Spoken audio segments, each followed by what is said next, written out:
que abra sus Biblias en la epístola de Pablo a los Colosenses. Seguimos estudiando esta epístola. Estamos en el capítulo 1 de esta epístola y en esta mañana leeremos desde el versículo 19 al versículo 23. Por cuanto agradó al Padre que en él habitase toda plenitud y por medio de él reconciliar consigo todas las cosas, así las que están en la tierra como las que están en los cielos, haciendo la paz mediante la sangre de su cruz. Y a vosotros también que erais en otro tiempo extraños y enemigos en vuestra mente, haciendo malas obras, ahora os ha reconciliado en su cuerpo de carne, por medio de la muerte, para presentaros santo y sin mancha, irreprensible delante de él. Si en verdad permanecéis fundados y firmes en la fe, y sin moveros de la esperanza del Evangelio que habéis oído, el cual se predica en toda la creación que está debajo del cielo, del cual yo, Pablo, fui hecho ministro. Bien, el título del mensaje de esta mañana es La reconciliación con Dios. La reconciliación con Dios. Y vemos en esta sección de esta carta el segundo contraataque de los falsos maestros que estaban introducidos en la iglesia de Colosa. Vimos el primer ataque que iniciaron los falsos maestros, los gnósticos, a la preeminencia de Cristo. Y aquí vemos un segundo contraataque de estos falsos maestros, ahora no solamente a la deidad de Cristo, sino a la suficiencia de Cristo. Para estos falsos maestros que se habían introducido en la iglesia de Colosa, ellos estaban enseñando que no era posible que por medio de un solo hombre toda la creación fuera reconciliada o restaurada. Para ellos no cabía eso en su mente porque ellos entendían que todo lo humano era malo y solamente lo espiritual era bueno. Ese era el pensamiento de los gnósticos. Toda cosa creada era malo y todo lo que era espiritual era bueno, de manera que si Cristo era hombre, no podía un hombre hecho carne reconciliar a la creación.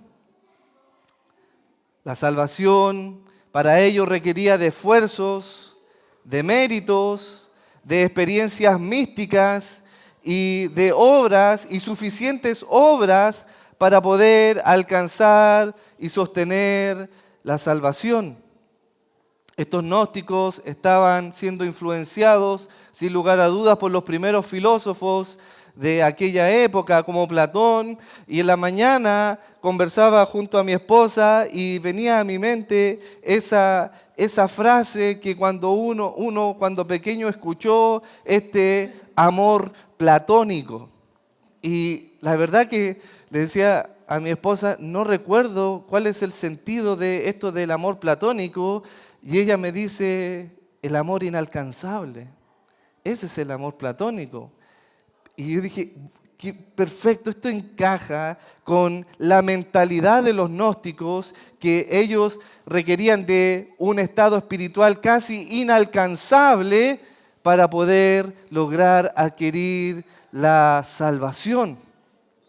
Pero esto no es así, porque la salvación no es obra nuestra, sino es una obra redentora de Cristo.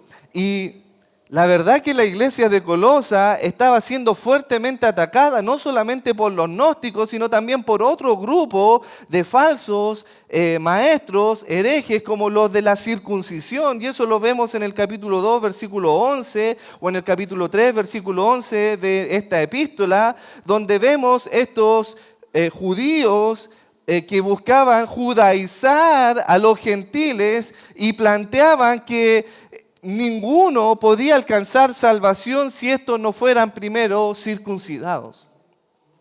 De manera que los colosenses se estaban enfrentando a dos frentes. Por un lado estaban los de la circuncisión y por otro lado estaban los gnósticos que estaban atacando la deidad de Cristo y por otro lado la suficiencia de Cristo. De manera que vemos en nuestra lección o en este párrafo que acabamos de leer y lo vimos en el domingo pasado, que desde el versículo 15 al 19 los herejes están atacando la deidad de Cristo y desde el versículo 20 al 23 los herejes ahora están atacando la suficiencia de Cristo para salvarnos.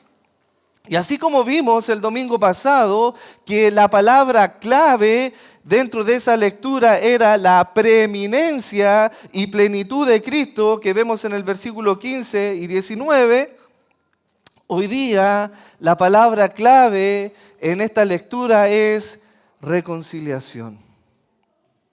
Observa el versículo 20 de nuestra lectura, y por medio de él reconciliar. Observa el versículo 21, y vosotros también que erais en otro tiempo extraños y enemigos en vuestra mente, haciendo malas obras, os ha reconciliado. De manera que la palabra clave en esta sección es reconciliación. Lo interesante es que reconciliar se traduce de la palabra griega katalazo, que significa cambiar o intercambiar. Esta palabra se usa en el Nuevo Testamento, por ejemplo, cuando un esposo busca reconciliarse con su esposa. Ahí la palabra reconciliar se traduce de manera literal de la palabra griega katalazo, y esto lo vemos, por ejemplo, en 1 Corintios capítulo 7, versículo 10 al 11, donde Pablo instruye aquí a la mujer a buscar la reconciliación con su marido. Observa esta referencia de 1 Corintios capítulo 7, versículo 10 y 11. Pero a los que están unidos en matrimonio, observa, los que están unidos en matrimonio, mando, no yo, dice Pablo, sino el Señor, que la mujer no se separe ¿de quién? Del marido, y si se separe, quédese sin casarse, o bien reconcíliese con su marido. Y ahí esa palabra reconciliación es de la traducción katalazo, de volverse o cambiar o intercambiar de parecer. Sin embargo, la palabra que emplea aquí el apóstol Pablo en Colosenses no es la misma que está empleando en Corintios, sino que pone un prefijo, y esta palabra se traduce del griego apokatalazo, con el sentido de intensificar el sentido de la reconciliación. Al poner este prefijo apo antes de la palabra katalazo, este prefijo apo se traduce desde lejos. Lo que quiere decir, o lo que está haciendo Pablo aquí, es intensificar el sentido de la reconciliación a fin de resaltar el significado real de esta palabra al decir que el Señor nos reconcilió completamente. Quizás tú preguntas o te preguntarás, ¿dónde está la gran diferencia en este concepto de katalazo y apokatalazo de la reconciliación? Bueno, la gran diferencia está en que el sujeto de la reconciliación es Dios. Es Dios que se está reconciliando con toda su creación. No es el hombre que se está reconciliando con Dios. A diferencia de katalazo, que el hombre y la mujer ambos se están reconciliando, ¿cierto? O la mujer en este caso se debía reconciliar con su esposo y su esposo debía responder a esa reconciliación. Aquí el hombre no tiene ningún aporte en esta reconciliación, sino más bien es una obra entera y perfecta de Dios que se está reconciliando Dios consigo mismo en el hombre, con el hombre. Tal como lo expresa Pablo en su segunda carta a los Corintios en el capítulo 5, 17, este es tan conocido este texto y muchas veces mal citado en los años nuevos, ¿cierto? Lo hemos conocido y yo creo que muchos se lo saben de memoria, que este texto dice: de modo que si alguno está en Cristo, nueva criatura es, las cosas viejas pasaron, aquí todas son hechas nuevas, y todo esto proviene de Dios. ¿Qué cosa? ¿Quién? Nos reconcilió consigo mismo por Cristo. De manera que la reconciliación es una obra monergista de Dios por medio de Cristo. Y dentro del Evangelio encontramos 5 términos que resumen la obra redentora de Cristo, y dentro de estos 5 términos está la reconciliación. Uno de los primeros términos que nosotros aprendemos en la obra redentora de Cristo para nuestra salvación es la justificación. De manera que tenemos 5 términos importantes en nuestra obra redentora. Por un lado está la justificación, por otro lado está la redención, por otro lado está el perdón, por otro lado está la reconciliación y finalmente la adopción. Estos 5 términos son los que involucran esta obra completa de justificación del hombre delante de Dios. En la justificación, el pecador está delante de Dios como un acusado y es declarado justo. En la redención, el pecador está delante de Dios como un esclavo y es declarado en Cristo libre. En el perdón, el pecador está delante de Dios como un deudor y por la obra de Cristo es salvada esa deuda. Y no solamente es librado de ser un deudor, sino que ahora se vuelve rico en Cristo Jesús. En la reconciliación, el pecador está delante de Dios como un enemigo. Y por la obra redentora de Cristo, que hace la paz entre Dios y el hombre ahora deja de ser enemigo de Dios y es declarado como un amigo de Dios. Y finalmente, en la adopción, el pecador está delante de Dios como un extraño, pero por medio de la obra de Cristo, el pecador ahora es llamado hijo de Dios. De manera que sin Cristo, o los que no están en Cristo, son acusados, esclavos, deudores, enemigos y extraños. Estos son los 5 elementos que inciden en nuestra salvación, donde la reconciliación forma parte de uno de ellos. Y debido a que Cristo y que en Cristo habita la plenitud de la deidad, puede reconciliarnos plenamente o puede reconciliar plenamente al hombre con Dios. Y este es el argumento de Pablo. Si tú observas bien, el versículo 19 es como una especie de rótula entre estas 2 características de Cristo. Por un lado está la preeminencia de Dios y por otro lado está la preeminencia de Cristo y por otro lado está la suficiencia de Cristo.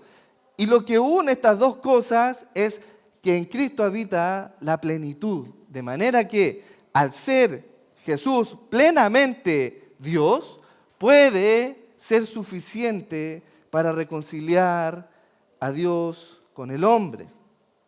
Cristo es preeminente porque en Él habita la plenitud de la deidad. Cristo es suficiente porque en Él habita la plenitud de la deidad. Ese es el argumento de Pablo que quiere contrarrestar a los falsos herejes de Colosa. De manera que hoy día veremos 5 aspectos importantes en la reconciliación de Dios con el hombre. 5 aspectos en la reconciliación de Dios con el hombre. El primer aspecto es el plan de la reconciliación, el medio de la reconciliación, el objetivo de la reconciliación y la evidencia de la reconciliación. Perdón, son 4 aspectos, no 5. 4 aspectos de la reconciliación. El plan, el medio, el objetivo y la evidencia. Observa el plan de la reconciliación. Observa el versículo 20. Este es el plan de la reconciliación, el plan de Dios para la reconciliación. Versículo 20. Y por medio de él, ¿sabemos quién es ese él? Lo vimos en el estudio pasado, en la predicación del domingo pasado. Por medio de él, nuevamente refiriéndose a Cristo. Observa todo este argumento de Pablo, versículo 15. Él es la imagen del Dios invisible, versículo 16. En él fueron creadas todas las cosas, versículo 17. Él es antes de todas las cosas, versículo 18. Él es la cabeza del cuerpo, que es la iglesia, versículo 18. Él es el principio, versículo 19. En él nuevamente habita la plenitud de la deidad. De manera que Pablo está apuntando todo hacia Cristo y está diciendo que Cristo es el medio por el cual el Padre va a reconciliar consigo todas las cosas. Y esto es realmente asombroso. Es muy asombroso observar lo que va a hacer el Padre por medio de Cristo, que va a reconciliar todas las cosas. Si quizás nos preguntamos a qué se refiere con todas las cosas. Bueno, el mismo versículo nos muestra a qué se refieren todas las cosas. Observa el versículo 20, dice, así las que están en la tierra como las que están en los cielos. Observa la dimensión de la reconciliación, la envergadura de la reconciliación que va a traer Dios mediante Jesucristo. Va a reconciliar todas las cosas que están aquí en la tierra como las que están en los cielos.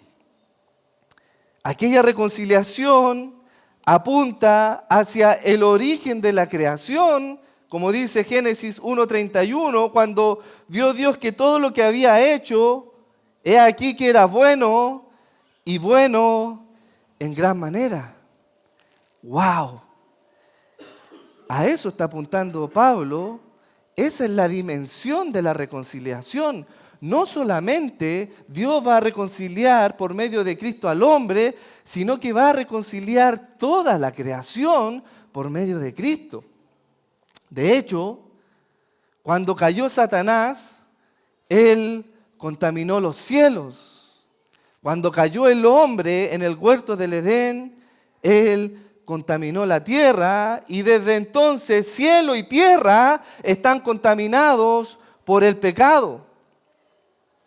Quizás tú te preguntarás, bueno, ¿cuándo fue la caída de Satanás? Y me encanta reflexionar en esto y pensar en esto, que quizás la Biblia no da mucha claridad o tanta evidencia, pero sin lugar a duda, este evento ocurre después de Génesis 1:31 y antes de Génesis 3:1.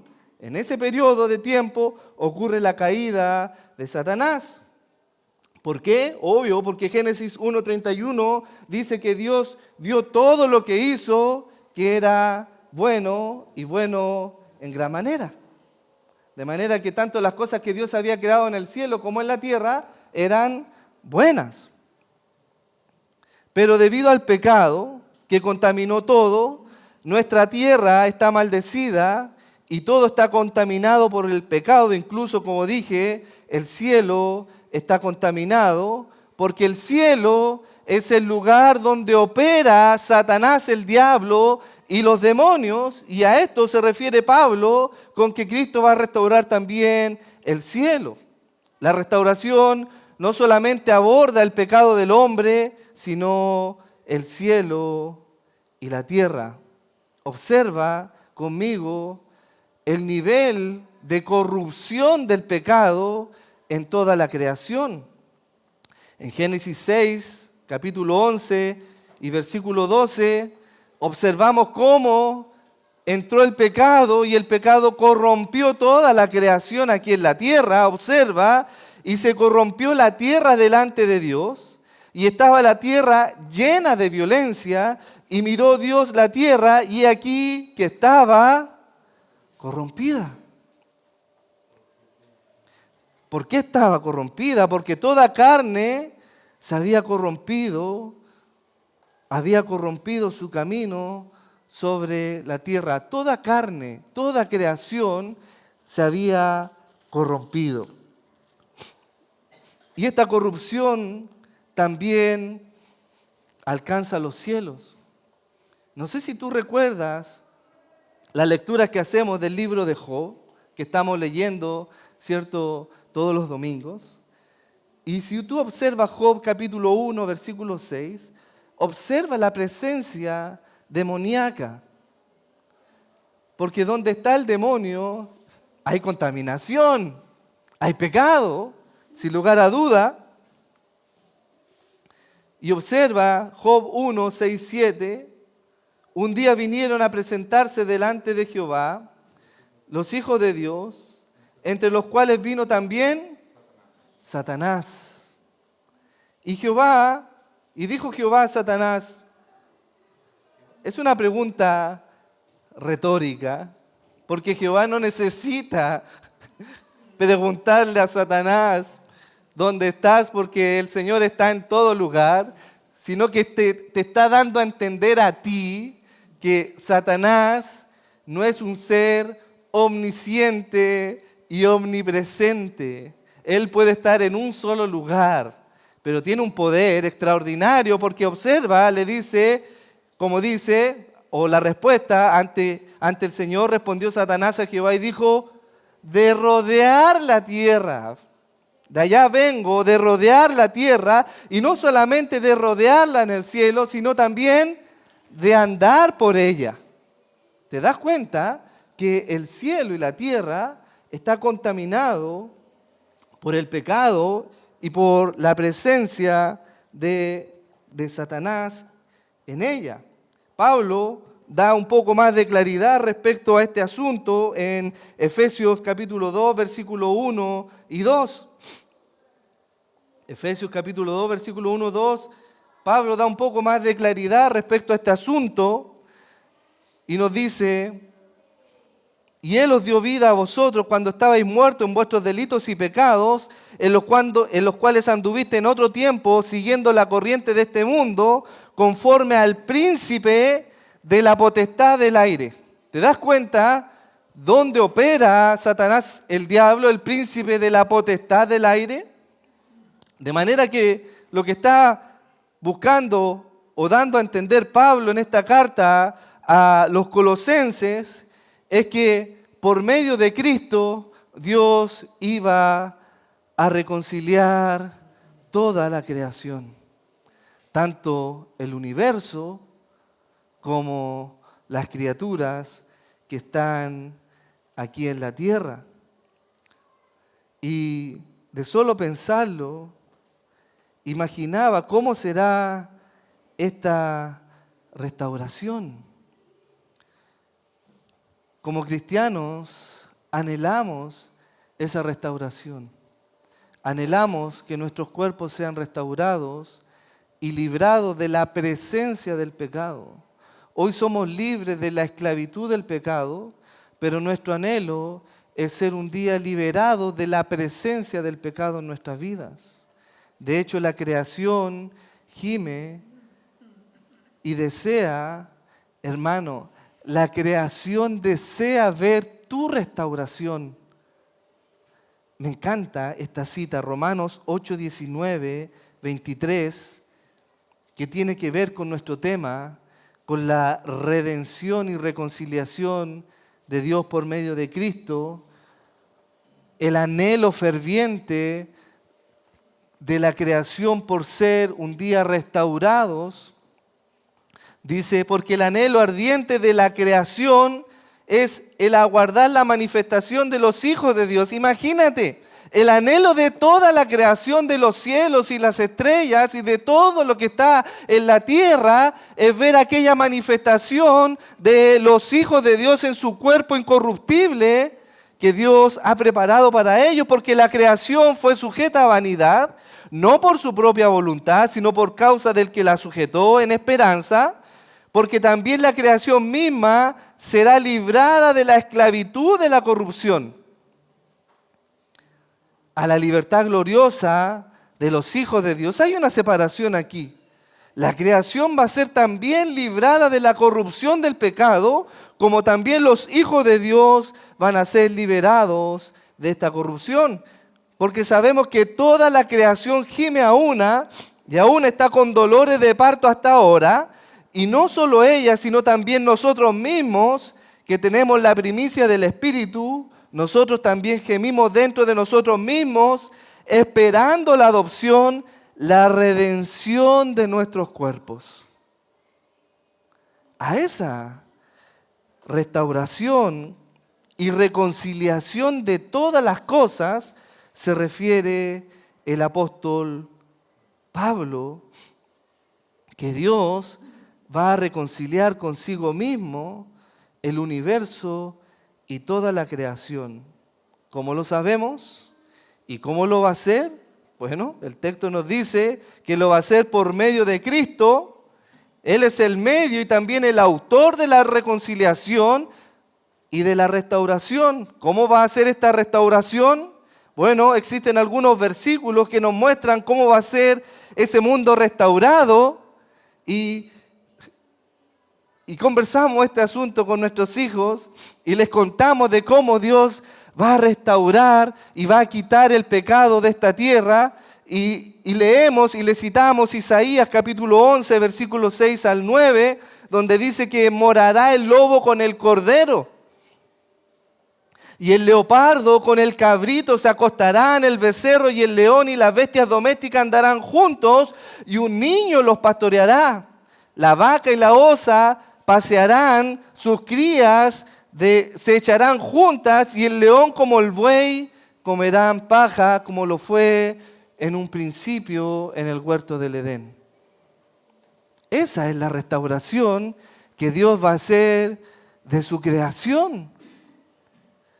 Ya no va a haber esa fiera que podía comerse a una vaca o a un cordero, porque Dios va a restaurar todas las cosas como en un principio. Isaías 65, 25 también da luces de cómo va a ser esta restauración. El lobo y el cordero serán apacentados juntos, y el león comerá paja como el buey, y el polvo será el alimento de la serpiente, porque esa maldición va a seguir presente para Satanás, el diablo. Y no solamente la creación sobre la tierra va a ser restaurada, porque recordemos que este es el argumento de Pablo.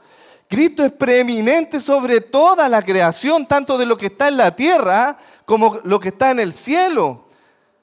Él puede restaurar las cosas visibles y las invisibles. ¿Por qué razón? Porque en Él habita la plenitud de la deidad, y no solamente va a restaurar la tierra, sino también va a restaurar los cielos. Yo no puedo imaginar el nivel de corrupción que hay en el universo, que solamente está obviamente en la mente de Dios, pero Dios por medio de Cristo va a restaurar los cielos, y observa cómo va a ser esa restauración gloriosa del cielo. Isaías nos da una imagen de esta restauración en el capítulo 60, en el versículo 19 y 21. Observa esta restauración.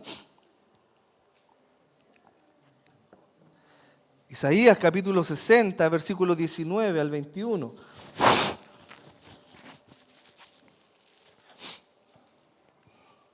El sol nunca más te servirá de luz para el día, ni el resplandor de la luna te alumbrará, sino que Jehová te será por luz perpetua. ¡Wow! Es decir, hermano, no habrá noche. No habrá noche. No habrá necesidad en ese momento de dormir, porque habrá una luz perpetua que emanará de Jehová nuestro Dios. No se pondrá jamás tu sol, hermanos. Ya no habrá presencia de oscuridad ni tinieblas, porque el rostro de Jehová alumbrará todas las cosas. Qué tremenda restauración es la que Dios llevará por medio de Cristo. Habrán cambios importantes y dramáticos en esta reconciliación entre el mundo y Dios. Pablo describe en Romanos 8:21, porque también la creación misma será librada de la esclavitud de esta corrupción, en lo que todo verdadero creyente espera, ser restaurado y librado de esta corrupción. Por eso que Pablo dice: miserable hombre de mí, ¿quién me librará de este cuerpo de muerte? Él anhela esa restauración que Dios llevará a cabo por medio de Cristo. Y esta es la esperanza que como hijos de Dios abrigamos y anhelamos cuando Cristo venga, tal como Pedro lo dice en su segunda carta. Mira, observa, segunda carta de Pedro, capítulo 3, versículo 13. Esto es lo que espera un verdadero creyente, esto es lo que anhela un verdadero creyente, es ver esta restauración, porque dice Pedro, dice: pero nosotros, refiriéndose a los apóstoles y discípulos, nosotros esperamos. No sé si tú esperas esto, querido hermano. No sé qué es lo que estás tú esperando aquí en la tierra.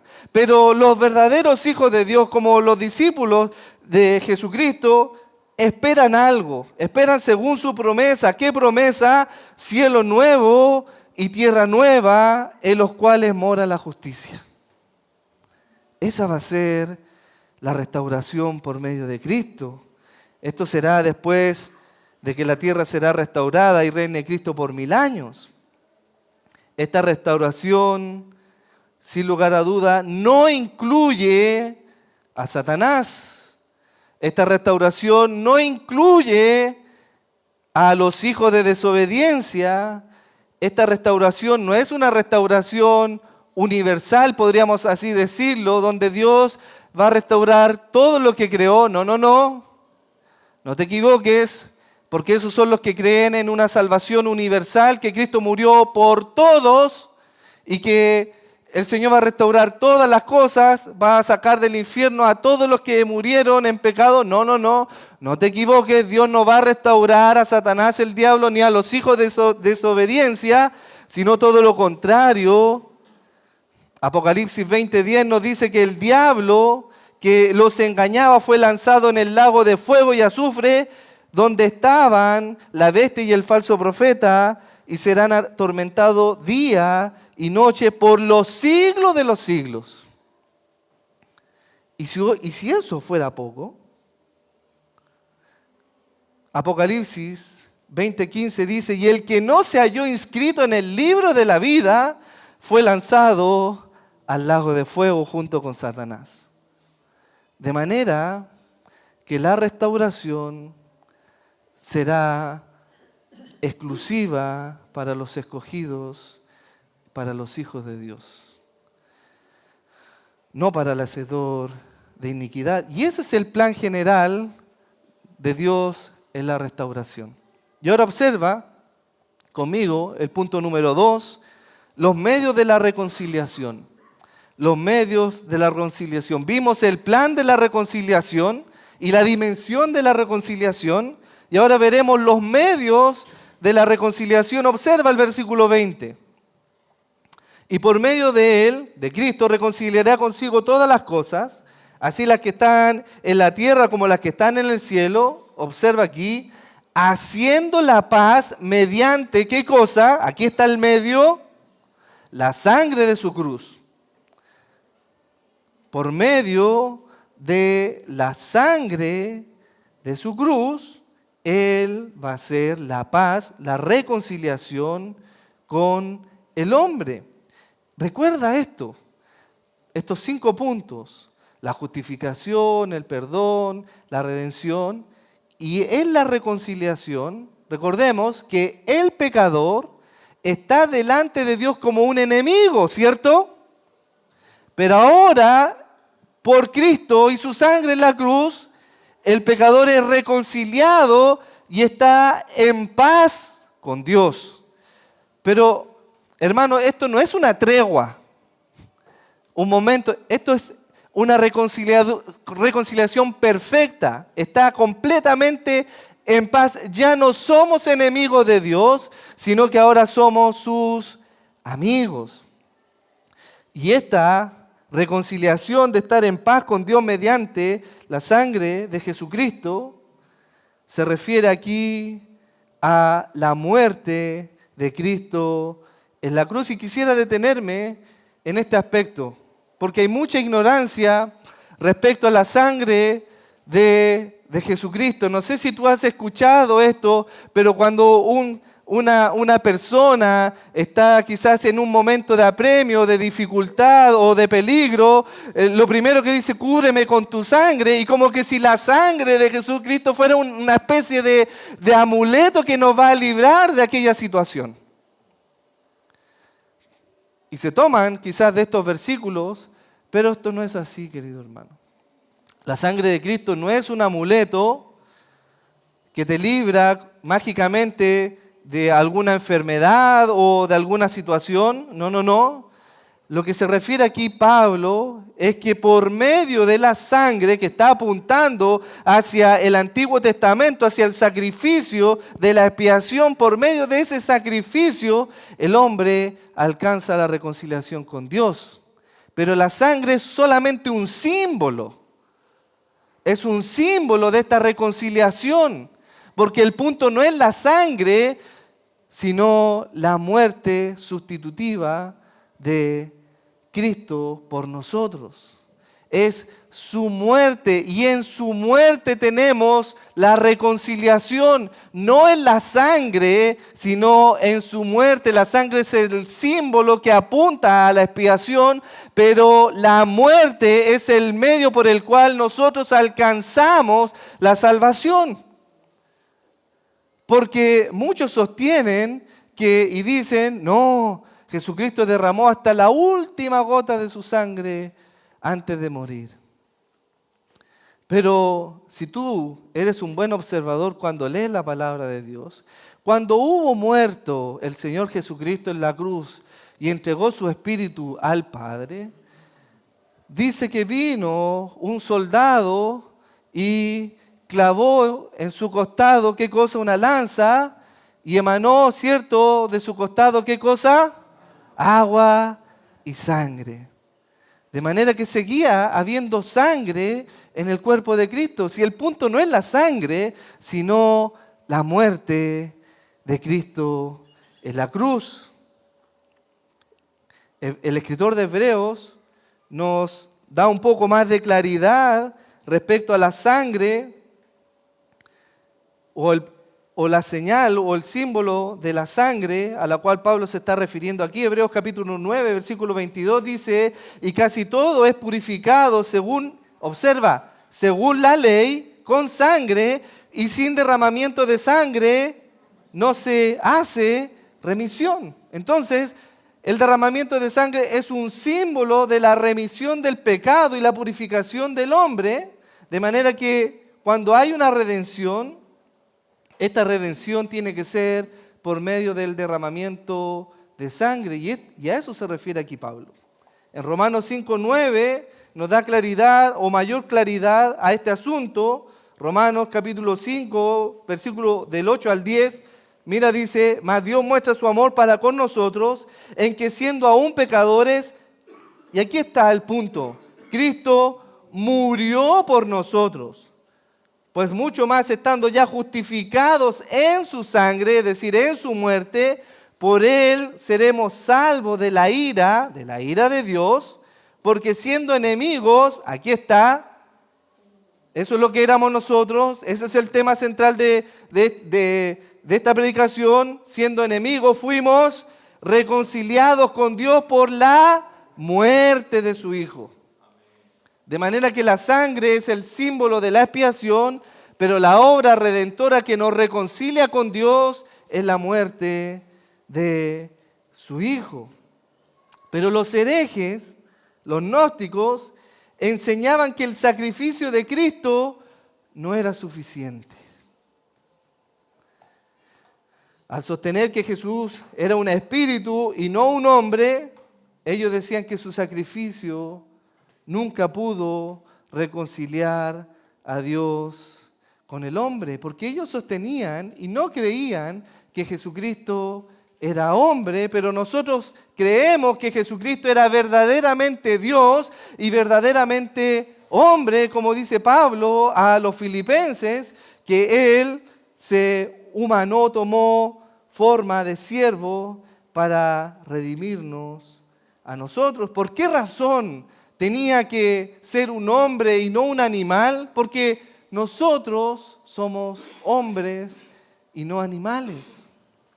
Ese es el argumento de Hebreos 10, versículo 4 al 10, porque la sangre de los toros y de los machos cabríos no puede quitar los pecados de los hombres.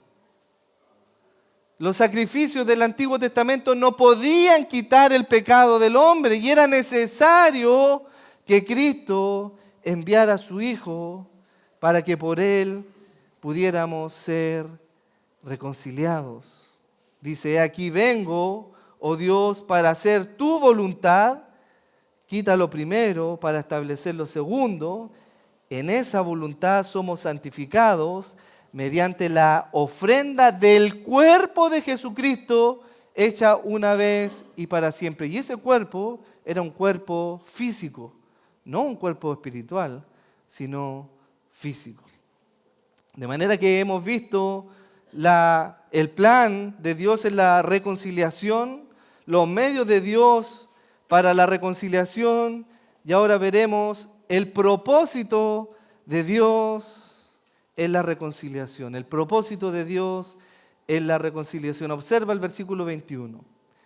Y a vosotros también, refiriéndose a creyentes, y a vosotros también, que erais en otro tiempo pasado, extraños y enemigos, en vuestra mente haciendo malas obras, ahora, dice Pablo, os ha reconciliado, versículo 22, ¿cómo nos ha reconciliado?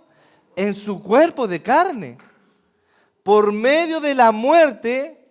Aquí está el propósito. ¿Cuál es el propósito de la muerte de Cristo en la cruz? ¿Cuál es el propósito de la reconciliación de Dios con el hombre por medio de Cristo? ¿Cuál es el propósito en tu vida para presentarnos santos y sin manchas e irreprensibles delante de Él? ¡Wow! Ese es el propósito que tenía Dios de enviar a su Hijo para presentarnos tú y yo delante de Dios santos, sin manchas e irreprensibles. Cristo murió en la cruz para hacerte a ti un hombre y una mujer, observa, santo. Ese es el primer propósito. Santo viene de la palabra griega agios, que significa apartado del pecado y apartado para Dios. No solamente apartado del pecado, sino que también Dios te aparta para sí mismo. Corresponde a la relación del creyente para con Dios. En nuestra unión por fe en Cristo, Dios nos considera tan santos como considera a su Hijo. Yo cuando pienso en eso, hermano, no puedo creer que Dios me vea como su Hijo. Pero todos los que están en Cristo, Dios los ve santos como a su propio Hijo. Este siempre ha sido el propósito de Dios desde antes de la fundación del mundo. Y ¡wow! Desde antes de la fundación del mundo, desde que antes las cosas fueran creadas, Dios tenía ese propósito para nuestra vida, de que fuéramos santos para Él. Como dice Efesios 1:4, según nos escogió en Él, en Cristo, antes de la fundación del mundo, para que fuésemos santos y sin mancha delante de Él. ¡Wow! Yo digo, el Señor nos escogió en Cristo antes de toda la creación para que fuésemos santos y sin mancha delante de Él. Ese siempre fue su plan. Segunda de Corintios 5:21 dice, al que no conoció pecado, refiriéndose a Cristo, por nosotros los hizo pecado. ¿Con qué propósito? Para que nosotros fuésemos hechos justicia, es decir, santos, delante de Dios en Cristo. No solamente ese es el propósito de Dios en tu vida, de que seas santo, sino también que seas sin manchas. Y aquí no nos referimos a las manchas que las mujeres de alguna manera buscan evitar por medio de alguna cirugía por ahí, algún peeling, no sé si está bien lo que estoy diciendo, pero no se refiere a esas manchas, querido hermano, sino se refiere a la mancha del pecado.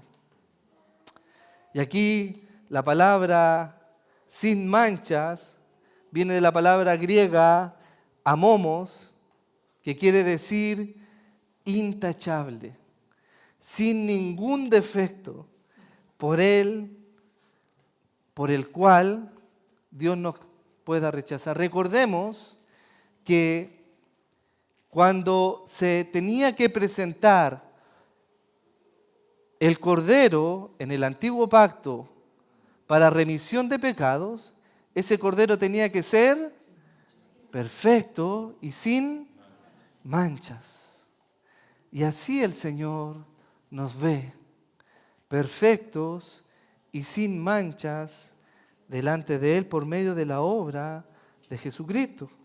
Y no solamente el Señor nos hace santos y sin manchas, sino también nos hace irreprensibles. Y me encanta esta palabra, anekletos, que quiere decir literalmente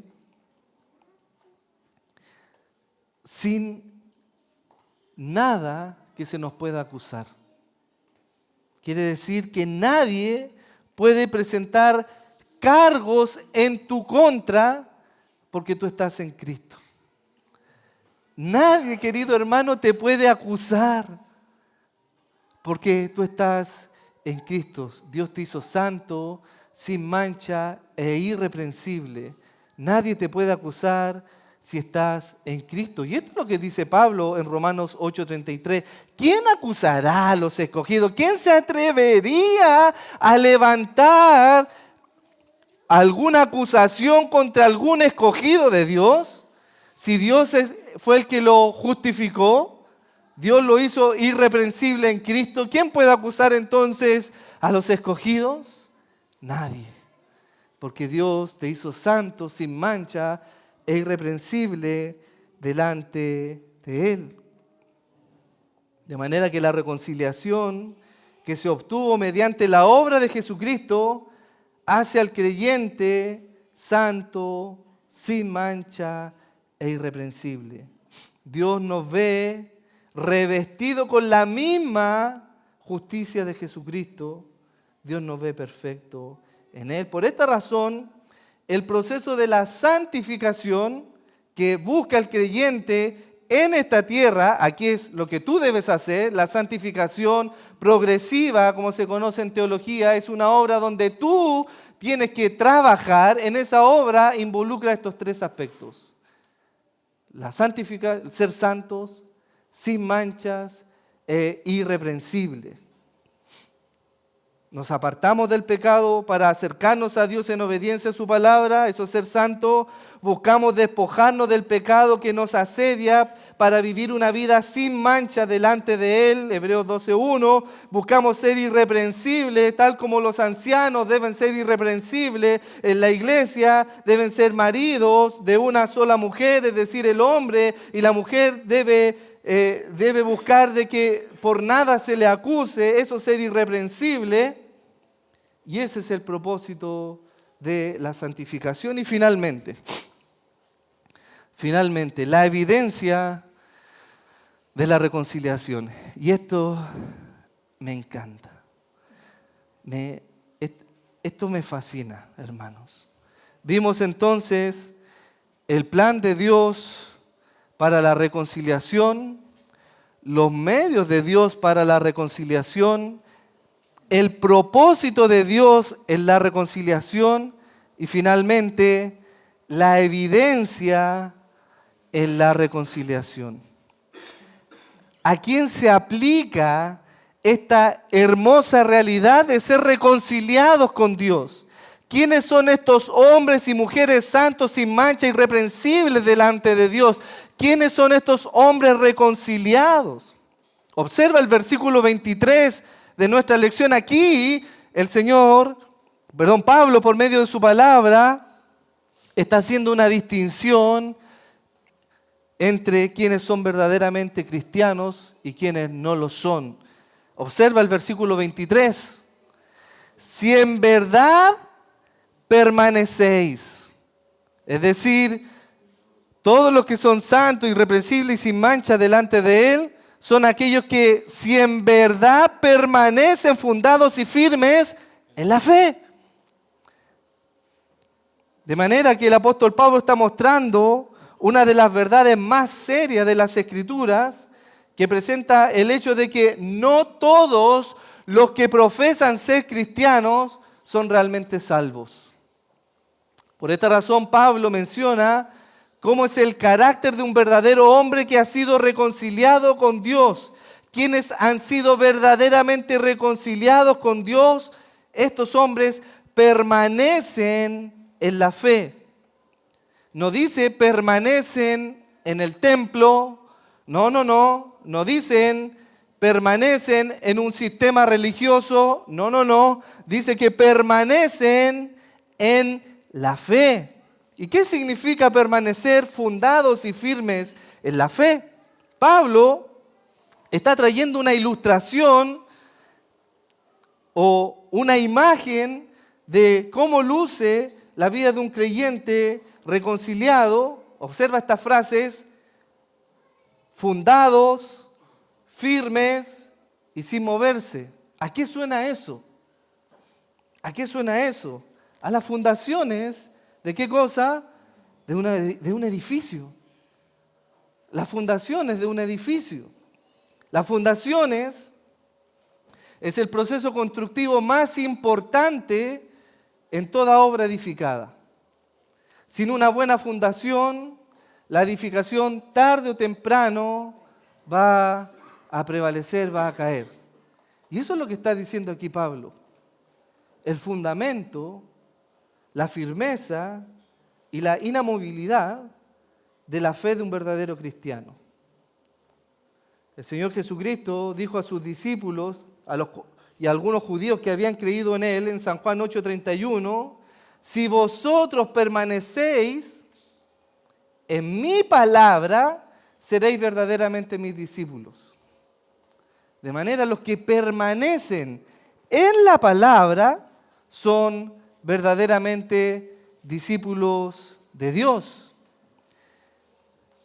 E implícitamente en este versículo, en el versículo 23, dice, si en verdad permanecéis fundados, quiere decir que hay algunos que en mentira están fundados en la fe.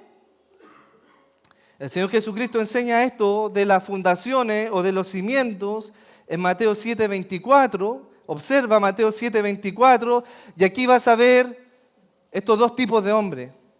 Los falsos creyentes y los verdaderos creyentes. Los que están verdaderamente fundados en la fe y los que dicen estar fundados en la fe, pero realmente no lo están. Mateo 7:24, el Señor Jesucristo hace esta parábola refiriéndose a estos hombres que están fundados y están reconciliados con Dios. ¿Cómo son estos hombres? Observa cómo lucen estos hombres. Cualquiera pues que me oye estas palabras, observa, no es solamente oír la palabra de Dios y las hace, ahí está. Le compararé a un hombre prudente que edificó su casa sobre la roca, descendió lluvia y vinieron ríos y soplaron vientos y golpearon contra aquella casa. ¿Y qué sucedió? No cayó. Pero observa lo que está aquí haciendo el Señor Jesucristo, porque estas dos casas aparentan ser iguales. Tienen el mismo techo, tienen las mismas puertas, tienen las mismas ventanas, De hecho, tienen el mismo color de casa, están las dos ahí juntas, ¿cierto? El trigo y la cizaña se parecen mucho, pero una tiene buenos fundamentos y la otra no. Observa, pero cualquiera que oye estas palabras, ¿y qué cosa?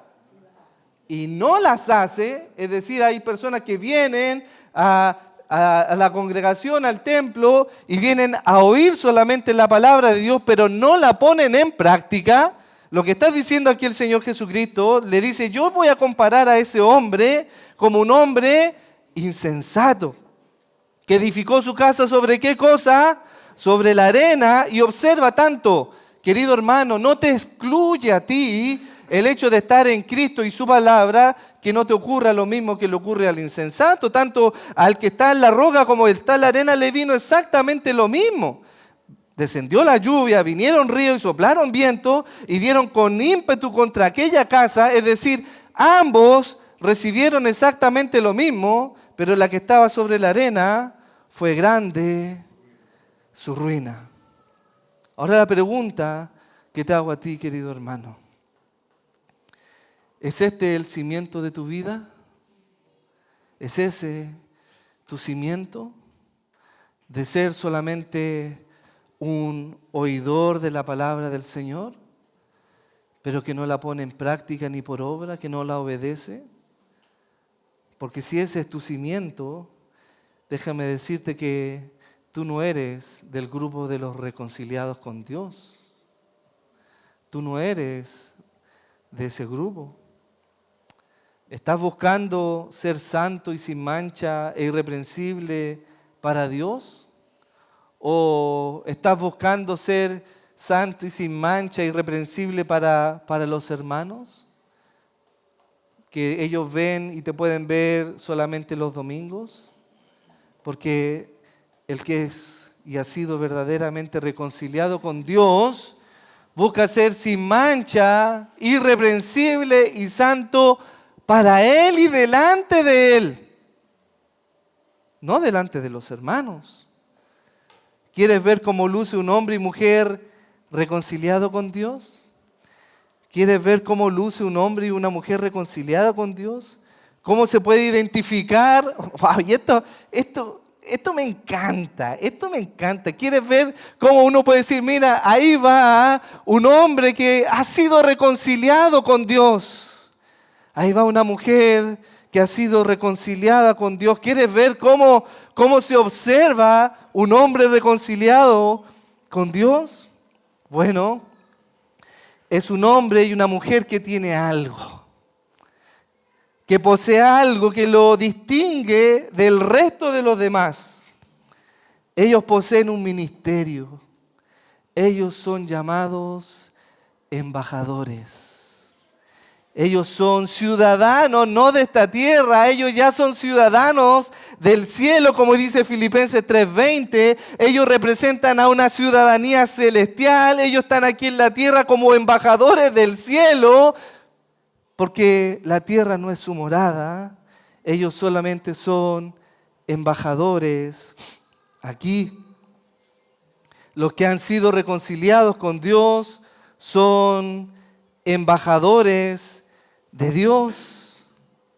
Observa el versículo 21 de 2 de Corintios 5, 17 al 21, y es un versículo clave de la reconciliación y cómo luce un hombre reconciliado con Dios. Con esto terminamos. Observa cómo luce un embajador. De modo que si alguno está en Cristo, es una nueva criatura. Es distinto. ¿Por qué es distinto? Porque las cosas viejas en su vida, ese hombre viciado, esa mujer viciada, pasaron. Y el Señor en Cristo la hizo nueva, una nueva criatura. Y todo esto proviene de Dios, quien nos reconcilió consigo mismo por Cristo. Aquí está la reconciliación. Y nos dio un ministerio, y nos dio el ministerio de la reconciliación. Yo te pregunto a ti, ¿tienes tú ese ministerio en tu vida? ¿Tienes el ministerio de la reconciliación? Yo pensaba que los pastores solamente tenían un ministerio, pero querido hermano, tú tienes un ministerio. Si has sido reconciliado con Dios, Dios te dio un ministerio a ti, el cual debes ejercer como embajador del Señor, y nos dio el ministerio. ¿Cuál es ese ministerio? El ministerio de la reconciliación. Que Dios estaba en Cristo reconciliando consigo mismo al mundo, no tomándoles en cuenta al hombre sus pecados, no tomó en cuenta tu pecado, pero te encargó algo, a ti y a mí, nos encargó a nosotros la palabra de la reconciliación. Así que somos embajadores en el nombre de Cristo, como si Dios rogase por medio de nosotros, o rogamos en nombre de Cristo, reconciliados con Dios. Eso es lo que hace un verdadero hijo de Dios. Busca que el pecador se reconcilie con su Señor. Reconcíliate con el Señor y presenta a todo pecador el Evangelio y anda como un embajador de Cristo, rogando que el hombre se reconcilie con su Señor. Y esa hermosa alabanza que dice de este embajador: soy extranjero aquí, en tierra extraña estoy. Mi hogar está muy lejos del sol más allá. Y a todo pecador embajador yo soy, del que por siempre reinará. Mi rey ordena que en todas partes hoy el pecador se vuelva de su pecado al Señor. Los que obedecen reinarán allá. Escucha, oh pecador, la voz de tu Señor. ¿Eres tú un embajador de tu Señor que ruega al pecador que se reconcilie con el Señor? Porque eso es la evidencia de que tú eres un verdadero cristiano reconciliado con Dios, que ahora ejerce el ministerio de la reconciliación, rogando que todo pecador se reconcilie con el Señor. Te invito a que oremos y demos gracias al Señor.